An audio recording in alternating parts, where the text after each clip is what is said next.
ਇਸੇ ਤਰ੍ਹਾਂ ਇਹ ਅਸੀਂ ਮਾਰ ਰੋਡ ਤੇ ਆਏ ਹਾਂ। ਮਾਰ ਰੋਡ ਦੇ ਉੱਪਰ ਹੀ ਜਿਹੜਾ ਨਾ ਇਹ ਅਜਾਇਬ ਘਰ ਹੈ ਤੇ ਅਜਾਇਬ ਘਰ ਦੇ ਅੰਦਰ ਜਿਹੜੀ ਹੈ ਨਾ ਕੋਈ ਕੀ ਵਿਰਸਾ ਦੇ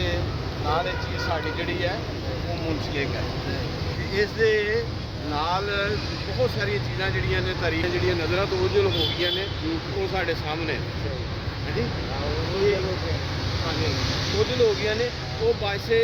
ਇਬਰਤ ਵੀ ਨਹੀਂ ਆਉਣ ਵਾਲੀਆਂ ਕੌਮਾਂ ਬਾਇਸੇ ਇਬਰਤ ਵੀ ਲੈਸਨ ਹਾਂ ਦੇਖੀਏ ਬਾਇਸੇ ਇਬਰਤ ਵੀ ਹੈ ਤੇ ਫਿਰ ਤੁਸੀਂ ਇਹ ਦੇਖੋ ਨਾ ਕਿ ਇਹ ਜਿਹੜਾ ਨਾ ਉਹ ਸਾਰਾ ਸਿਸਟਮ ਜਿੰਨਾ ਵੀ ਹੈ ਤੇ ਸਾਡੇ ਜਿਹੜੇ ਨੇ ਉਹ ਦੇਖ ਲਈਏ ਅਸੀਂ ਮੂਲੀਆ ਖਾਨਦਾਨ ਦੇ ਮੂਲੀਆ ਖਾਨ ਉਹਨਾਂ ਨੇ ਕਿਲੇ ਬਣਾ ਛੱਡੇ ਕਿਲੇ ਬਣਾ ਛੱਡੇ ਤੇ ਫਿਰ ਅੱਲਾਹ ਤੁਹਾਡਾ ਭਲਾ ਕਰੇ ਉਹਨਾਂ ਨੇ ਮਕਬਰੇ ਬਣਾ ਛੱਡੇ ਬੇਗਮਾਂ ਜਿਹੜੀ ਪਸੰਦ ਆਈ ਹੈ ਉਹਦੇ ਨਾਲ ਹੀ ਜਿਹੜਾ